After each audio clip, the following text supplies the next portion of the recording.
แต่เข้าใจว่ามันก็ต้องได้ยืนหมูยืนแมวกันนั่นล่ะอันที่รัฐบาลลาวสิเสียหน้าสิอ่ให้ประชาชนฮู้ใส่ฮู้พุงแท้ๆเพิ่นก็สิบ่เว้าออกมาดอกเพิ่นก็สิเว้าแต่อันดีๆหั่นแหละก็คือที่ผ่านมาหั่นแหละแต่ในทางปฏิบัติมันก็เห็นได้ตัวอย่างเป็นกรณีศึกษาแล้วเด้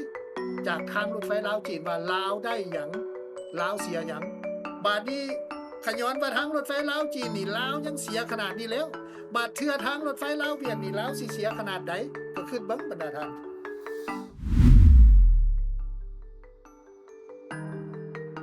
ก็อยากให้เบิ่งก็แม่นก็อยากให้เบิ่งโครงการลาวเวียดนามคือกันหั้นนะซึ่งระยะทางมัน450กิโลเมตรผ่านเฉพาะประเทศลาวประชาชนสิจักครอบครัวสิได้รับผลกระทบ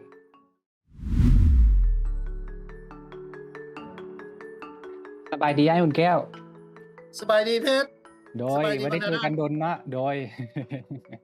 ครับยินดี มื้อเนาะที่เฮามาจัดรายการนำกันโดย อ้าวสิเว้าเรื่องหยังมื้อนี้เจ้าเกริ่นๆก่อนมื้อนี้ก็มีประเด็นหนึ่งเนาะที่สิมาเว้ากันซึ่งมันเป็นประเด็นที่อยู่ในช่วงของการพัฒนาประเทศลาวแล้วก็มันเป็นโครงการ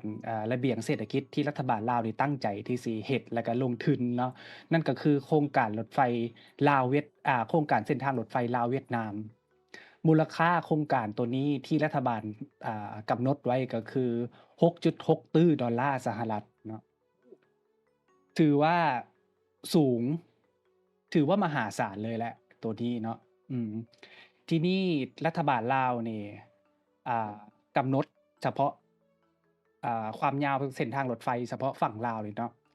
452กิโลเมตรจากนครหลวงเวียงจันทน์หาเมืองท่าแขกจากท่าแขกหาชายแดนเวียดนามแล้วก็จากชายแดนเวียดนามหาท่าเรือหวุงอั่งนี่มีความยาวทั้งหมด119กิโลเมตร เนาะโครงการตัวนี้ศึกษามาตั้งแต่ปี2021สิเริ่มก่อสร้างในปี2026นี้น่ะคิดว่าน่าสิประมาณปลายปีนี้น่าสิเริ่มก่อสร้างได้อืม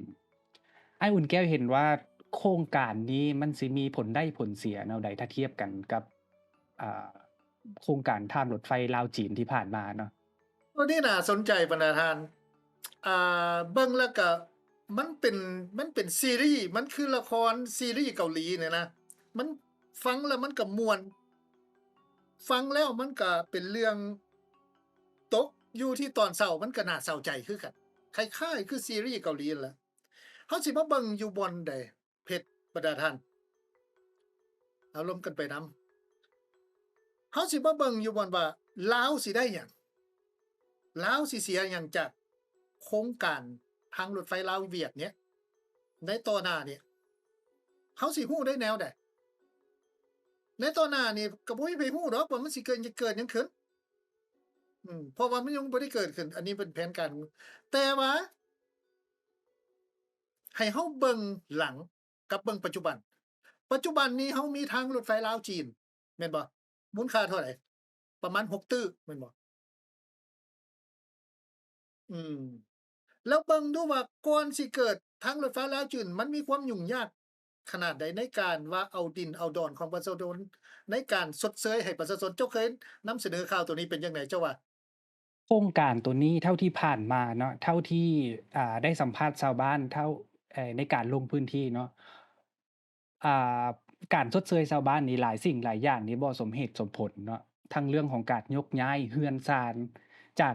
จากแคมทางเส้นทางหลักเส้นทางรถไฟแล้วก็ย้ายเขาเจ้าไปอยู่ในกลางป่ากลางดงเนาะสร้างเรือนให้เขาเจ้ามันมันก็มันก็บ่คักบ่งามบ่อนทำการผลิตมันก็อยู่ไกลห่างไกลเรื่องของเงินชดเชยเองก็มีความล่าช้ามีความบ่สมเหตุสมผล ชาวบ้านหลายบ้านก็ร้องทุกข์ร้องเรียนแต่ทางการลาวก็บอกว่าเป็นไปตามกฎเป็นไปตามระเบียบเป็นไปตามการประเมินสุดท้ายมาผู้ที่ได้รับผลกระทบก็คือชาวบ้านอันนี้คือสิ่งที่เกิดขึ้นกับประชาชนจากทางรถไฟ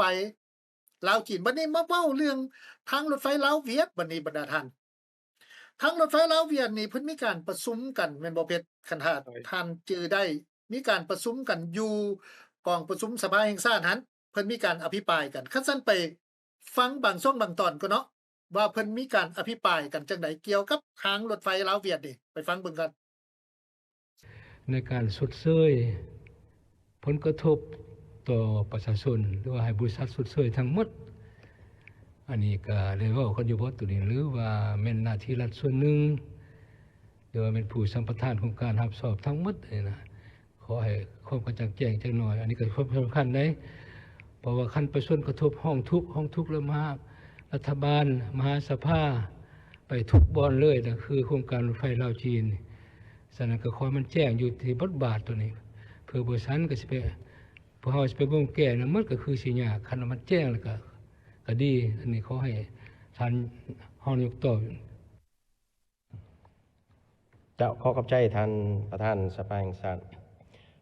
ปัญหาการชดเชยนี่แน่นอนเนาะก็ต้องแม่นในสัญญาระบุแล้วแม่นผู้พัฒนาเนาะบริษัทเป็นผู้รับผิดชอบ 100% อยู่ในนี้เนาะทางบริษัทเองเวลา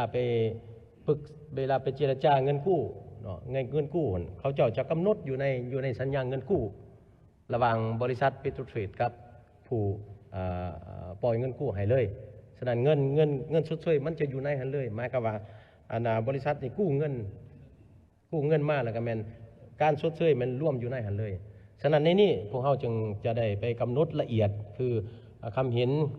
คำถามเจาะจิ้มของสสพวกเฮาและว่าเฮาสิกำหนดแนวใดอัตราหัวหน่วยการชดเชยแนวใดซึ่งในนี้แต่ละระยะการกำหนดอัตราชดเชยหันมันก็กลายมาเกือบปีแล้วเนาะฉะนั้นมันมีการเปลี่ยนแปลงตัวนี้พวกเขาจะได้ไปทบทวนขึ้นกดกล้าขึ้นว่ามันสอดคล้องกับสภาพความเป็นจริงนี่ละบ่โดยเฉพาะเป็นสภาพเศรษฐกิจปัจจุบันนี่เนาะฉะนั้นนี่ขอยืนยันว่าแม่นทางบริษัทเป็นผู้รับผิดชอบอันนั้นก็เป็นการอภิปรายเกี่ยวกับทางรถไฟลาวเวียดเจ้าจับใจความตัวใดได้บ่เพชร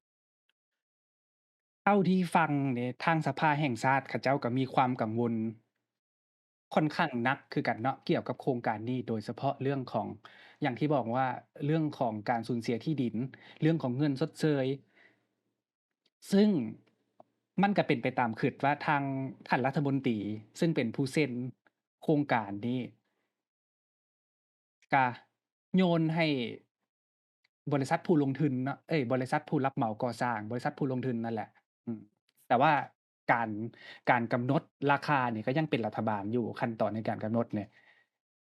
บ่ว่าใดๆก็แล้วแต่สภาแห่งชาติก็ยังหนักใจเกี่ยวกับเรื่องเงินชดเชยเพราะมันได้น้อยมันบ่สมเหตุสมผลเขาเจ้าสูญเสียดินดอนตอนหญ้ายกย้ายเรือนชานอ้ายคิดว่ามันสิแก้แนวใดตัวนี้มันสิหาเงินบ่ต่างหยังมาทางใด ทางรถไฟลาวจีนดอกบ่ต่างหยังกับทางรถไฟลาวจีนรูปแบบมันสิคล้ายๆคือกันต่างแต่ว่าทางรถไฟลาวเวียดราคานี่มันสิสูงก่อนทางรถไฟลาวจีนนี่มีมูลค่านี่ประมาณ6ตื้อแต่ทางรถไฟลาวเวียดนี่ของดงกีเนี่ยของดงกีเนี่ย 6.6 ตื้อแม่นบ่ล่ะก็แน่นอนล่ะมันเป็นเส้นทางยุทธศาสตร์มันเลิกไปกว่านั้นด้านการเมืองการอ่าสิว่าจั่งใดทางด้านยุทธศาสตร์อิหยังก็แล้วแต่เว้าเรื่องการร่วมมือเวียดนามเห็นลาวให้จีนร่วมมือกับจีนเวียดนามก็ต้องมาคุมลาวอ้าวเจ้าก็จังให้การร่วมมือกับจีนเด้เจ้าก็ต้องมาเฮ็ดกับข้อยเรื่องทางรถไฟคือระหว่างดงกีเวียดนามกับกับจีนนี่มันก็แน่นอนล่ะมันก็สิงความสิว่าสิงพื้นที่กันอยู่ประเทศลาวคันมาเบิ่งแล้วก็มันก็ถูกแบ่งกันไปเลยเพราะว่าประเทศลาวนี่มันก็บ่สามารถที่ว่าจะไปขัดขืนได้ดอกคันถ้าว่าดงกีเนี่ยสิต้องการหยังนี่มันก็ยากอยู่ที่ที่ที่ดงกีลาวนี่สิขัดได้หั้นนะอันนั้นมันก็เป็นไปทางพฤติกรรมอยู่แล้วอืมแต่มาเบิ่งบัดนี้น่ะว่าทางรถไฟลาวจีนเนี่ยลาวเสียหยังแด่มาเบิ่งดูคิดไล่นำกัน ลาวได้หยังเอาคิดไล่นำกัน ที่ผ่านมาเจ้าเห็นว่าลาวได้หยังแดหลังจากเปิดทางรถไฟลาวจีน นับแต่ปี2021เป็นต้นมา เรื่องถ้าเรื่องความได้นี่อาจสิเรื่องของการเดินทางเนาะอาจสิสะดวกแหน่เนาะสำหรับคนลาว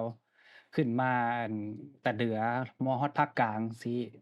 ไปมาก็สิสะดวกแหน่เนาะตัวนี้ก็น่าสิเป็นอันดับต้นๆที่เขาเจ้าได้ประโยชน์เนาะเรื่องการเดินทางส่วนรายรับอ่ผลประโยชน์เรื่องของเงินทอง เรื่องของภาษีเรื่องของรายได้อากรนี่อันนี้ยังบ่แน่ใจ เพราะว่าสัดส่วนการถือหุ้นนี่มันสิไปทางจีนหลายกว่าตรงนี้ 70-30 โดย บัดนี้ที่เห็นชัดเจนที่ว่าตรงกี้นี่เจ้าเว้าเรื่องได้เนาะคนลาวได้ขี่แล้วก็สัดส่วนอาจจะ30-70คันท่าว่ามันได้รับผลกำไร แต่ตอนนี้เนี่ย ผลกำไรก็ยังบ่ทันเห็น แต่ว่าสิ่งที่เสียไปเห็นได้ชัดเจนเลยบรรดาท่านก็คือว่ารัฐบาลลาวนี่ใช้งบประมาณประจำปี250ล้าน ไปบวกใส่กับเงินกู้ยืมจากธนาคาร Exim Bank ของจีน480ล้านเป็นเงินกู้ยืมจากจีนหั่นแล้วเอาบ่แฮ่ค้ำประกันทางรถไฟลาวจีน แล้วปัจจุบันนี้จีนเขาเจ้ามาขุดค้นบ่แฮ่หยังโพตัสแม่นบ่หรือว่าเกลือหยัง เป็นแร่หายากไอ้ Rare Earth Rare Earth ก็แม่นแล้วก็เว้าเรื่องแฮ่เกลือกาลี เครือกา อยู่ ลี แขวงคำมวนนี่อันนั้นเกลือกาลีอยู่แขวงคำมวนล่ะเป็นบ่แฮ่เอามาค้ำประกันทางรถไฟลาวจีน อืม เขาเจ้าขุดไปมหาศาลแล้วเด้ โดย มหาศาลจังได๋ท่านเห็นบ่เกลือกาลีการขุดค้นเกลือกาลีอยู่แขวงคำมวนหั่นมันขุดไปคือหูตุนนี่ดินก็ยุบลงไป น้ำก็ซึมลงไป ผลกระทบก็มหาศาลแล้วรถอยู่ก้องอุโมงค์นี่รถแล่นนี่น่ะ ขนาด10ล้อนี่มันแล่นสวนกันได้ไดแล้วแต่ละปีนี่เขาเจ้าขุดค้นไปจากต้นแล้ว เกลือกาลี เป็นจำนวนหลายเห็นบ่อันนั้นแหละคือสิ่งที่เสียไปสำหรับทางรถไฟลาวจีน สิไปหน้าให้เบื้องหลัง อันนี้แหละตอนนี้แหละสิ่งที่กำลังเกิดขึ้นเป็นกรณีศึกษา จากโครงการทางรถไฟลาวจีน ว่าลาวนี่เสียมหาศาลถึงติดหนี้ แต่ผลได้รับยังบ่ได้รับหยังเทื่อมีแต่ได้ขี่แล้วเห็นบ่ว่าเศรษฐกิจของประเทศลาวดีขึ้นบ่รายรับของประชาชนลาวนี่ดีขึ้นส่ำใดจากทางรถไฟลาวจีน โดย หลังจากที่ทางรถไฟลาวจีนได้ดำเนินการไปแล้วหั่นนะ โดย หรือว่ามันมีรายรับอื่นบ่เข้ามา โดย ที่นี่อันโครงการรถไฟลาวเวียดนามนี่มูลค่า 6.6 ตื้อดอลลาร์สหรัฐเนาะอ้ายมูลค่ามันสูงหลายปานนี้คิดว่ามันสิมีหยังเป็นหลักค้ำประกันอีกอยู่บ่อ้าย ตัวนี้บ่ต่างหยังกับทางรถไฟลาวจีนนั่นแหละ รัฐบาลลาวก็ต้องขนขวาย ต้องได้กู้ยืมหั่นแหล้ว บัดนี้คำถามก็คือว่า รัฐบาลลาวมีเงินเท่าใดจังค่อยสิสร้าง ก็แน่นอนคันบ่มีก็มีแต่เอาดินค้ำประกัน ทรัพยากรธรรมชาติค้ำประกัน เอาทรัพย์สินของรัฐนั่นแหละค้ำประกัน รัฐวิสาหกิจต่างๆหั่นแหล้วมาค้ำประกันเพื่อสร้างตัวนี้ เพราะว่าบ่สร้างก็บ่ได้เด้ดงกีเพิ่นเอาแท้เอาว่าเด้เรื่องนี้น่ะ ดงกีลาวนี่สิกล้าขัดบ่คันดงกีเวียดต้องการแล้วนะ โดย มันก็ยาก แขวงใดอ้ายที่คิดว่าสิเป็นแหล่งค้ำประกันที่ดีที่สุดของลาว ในโครงการลาวเวียดนามเนาะ ปัจจุบันนี้อะนะคือเวียดนามนี่เข้ามาขุดค้นบ่อค้ำอยู่แขวงอัตตปือ กับบ่อค้ำวังตัด ก็เป็นจำนวนมหาศาลแล้วจักขุดไปได้ขนาดใดแล้วก็บ่มีไผฮู้ก็ขุดมา10กว่าปีแล้วเด้แต่ว่าสำคัญเพิ่นสิเอาบ่อแฮ่ตัวนั้นบ่มาค้ำประกัน หรือว่ามันสิต้องเอาบ่อแฮ่ตัวใหม่เด้สมมุติว่าเอาบ่อแฮ่ที่เขาขุดค้นแล้วไปค้ำประกันเขาสิเอาบ่ล่ะธนาคารเอาแม่นเจ้าเป็นธนาคารเจ้าสิให้ค้ำประกันบ่ล่ะบ่อแฮ่เขาเจ้าขุดมาเป็น10ปีเอายกตัวอย่าง มันก็ต้องซอกบ่อแฮ่ตัวใหม่มาค้ำประกันแม่นบ่ สิมีแหล่งทรัพยากรอื่นอีกอยู่บ่อ้ายเช่นเขื่อนไฟฟ้า หรือว่าพลังงานลม หรือว่าไอ้ต้นไม้นี่เพิ่นก็ยังบ่ได้ออกมาแต่ต้นไม้นี่มันค่อนข้างว่าบ่มีแล้วนะ เพราะว่าเฮานำเสนอข่าวนี่ส่วนใหญ่มันก็ขนออกเวียดบักหลายๆล่ะไม้นี่คือสิบ่มีแล้ว มันคงจะเป็นตัวอื่นสิเป็นหยังรัฐบาลลาวก็ยังบ่ได้เปิดเผย แต่เข้าใจว่ามันก็ต้องได้ยื่นหมูยื่นแมวกันนั่นล่ะอันที่รัฐบาลลาวสิเสียหน้าสิอ่ให้ประชาชนฮู้ใส่ฮู้พุงแท้ๆเพิ่นก็สิบ่เว้าออกมาดอกเพิ่นก็สิเว้าแต่อันดีๆหั่นแหละก็คือที่ผ่านมาหั่นแหละแต่ในทางปฏิบัติมันก็เห็นได้ตัวอย่างเป็นกรณีศึกษาแล้วเด้จากทางรถไฟลาวจีนว่าลาวได้หยังลาวเสียหยังบัดนี้คะย้อนว่าทางรถไฟลาวจีนนี่ลาวยังเสียขนาดนี้แล้วบัดเทื่อทางรถไฟลาวเวียดนี่ลาวสิเสียขนาดใดก็คิดเบิ่งบรรดาท่านอืมอืม สุดท้ายแล้วโครงการนี้มันสิคุ้มค่าอยู่บ่โดยรวมแล้ว ในมุมคุ้มบ่คุ้มองอ้ายมก็ต้องได้เฮ็ดเลยเว้ยเพราะว่าดงกีเพิ่นสั่งแล้วเด้อืมสิไปขัดได้บ่คันหากว่าเวียดต้องการแล้วมันก็ยากอยู่ที่ว่าลาวจะไปขัดเดะเพราะว่ามันเป็นบุญคุณที่ใช้บ่เบิดจักเทื่อโดยมันก็เป็นทำนองนั้นและเขาก็ยังมีเสียงนักวิชาการเนาะก็ไปฟังเสียงนักวิชาการเบิ่งจักน้อยหนึ่งบรรดาท่านไปฟังโดยเบิ่งเกี่ยวกับเรื่องนี้แต่แต่ถ้าเบิ่งในด้านการพัฒนาเนาะมันก็เป็นเรื่องดีมันเหมาะสมบ่สมมุติว่าคือสปปลาวนี่มีอีสังที่จะใช้มันเนี่ยนะที่จะใช้เส้นทางตัวนี้นี่มันก็สิบ่ต่างหยังกับรถไฟความไวสูงนั่นแหละในเบื้องต้นก็คิดไว้ว่าเฮ็ดรถไฟความไวสูงแล้วสปปลาวสิได้มีทางออกสู่มหาอำนาจจีนสิขนส่งงัวส่งสินค้ากสิกรรมอิหยังต่างๆไปจีนนะอันนั้นคือความฝันแต่ว่าความเป็นจริงมันบ่เป็นคือนั้น อันนั้นก็เป็นเสียงของนักวิชาการเจ้าเห็นว่าจังไดเพชรอืม สุดท้ายแล้วเราก็ยังเห็นว่าโอเคต่อให้เสียฮู้ว่าขาดทุนต่อให้ฮู้ว่าสิบ่คุ้มค่าแต่อย่างที่บอกว่ามันเป็นโครงการยุทธศาสตร์ของทางของทั้ง2ประเทศเนาะที่จะต้องร่วมมือกันอยู่แล้วบ่ช้าก็เร็วก็ต้องได้เฮ็ดบ่ว่าโครงการทางรถไฟหรือว่าทางด่วนลาวเวียดนามเองแต่ว่าสุดในเราแค่อยากให้ภาคส่วนที่เกี่ยวข้องเนาะโดยเฉพาะรัฐบาลลาวนี่คำนึงถึงผลกระทบของชาวบ้านเรา เบิ่งตัวอย่างของโครงการลาวจีนเองเนาะผ่านมาจักปีแล้วเราก็ยังบ่เห็นว่าชาวบ้านที่อยู่ทางรถไฟชาวบ้านแท้ๆที่อยู่ทางรถไฟนี่เขาบ่ได้รับผลประโยชน์พอปานใดก็อยากให้เบิ่งก็แม่นก็อยากให้เบิ่งโครงการลาวเวียดนามคือกันหั้นนะซึ่งระยะทางมัน450กิโลเมตรผ่านเฉพาะประเทศลาวประชาชน4จักครอบครัวสิได้รับผลกระทบ มันบ่แม่นมันบ่แม่นความพัฒนาไปหน้าอะนะแต่ชาวบ้านมันสิถกไปเต็กอะนะคันสิเว้าแล้วมันก็หลายคนก็สิว่าอ้าวเจ้าบ่ต้องการทางรถไฟลาวจีนบ่นะบ่แม่นบ่หมายความว่าทางรถไฟเจ้าบ่ต้องการทางรถไฟบ่นะมันก็หลายๆประเทศเขาก็มีดอกทั้งเรื่องทางรถไฟหากแต่ว่ามีอยู่แล้วน่ะหากแต่ว่ามีแล้วน่ะเจ้าต้องเสียหยังไปแด่และประชาชนเจ้าภายในประเทศเจ้าได้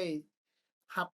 ประโยชน์หยังแด่จากทางรถไฟคันหากว่ามีแล้วเพราะเพียงแต่ว่าเป็นทางผ่านให้หมู่ซื่อๆเป็นการขนส่งสินค้าของประเทศที่มาลงทุนซื่อๆของยักษ์ใหญ่ซื่อๆคือของจีนจังซี่คือของเวียดจังซี่เจ้าก็พอเพียงเป็นทางผ่านซื่อๆหั่นนะแล้วเจ้าสิมีไปเฮ็ดหยังสำหรับนี่ก็มีไปเพื่อขี่ซื่อๆแหละโดยมันก็สิเป็นจังซั้นบรรดาท่านสรุปง่ายๆก็คือว่ามันคงจะบ่ต่างหยังกับทางรถไฟลาวจีนดอกเฉพาะทางรถไฟเวียดนามนี่สิมีประมาณนี้บรรดาท่านเพชรโดยจั่งใดก็ขอบใจหลายๆอ้ายอุ่นแก้วเนาะที่ร่วมแลกเปลี่ยนอ่าประเด็นข่าวกันในมื้อนี้เนาะหวังว่าโอกาสหน้าเนาะสิได้หาเรื่องหาประเด็นมาคุยกันอีกเนาะเจ้าโดยลาไปก่อนสบายดีสบายดี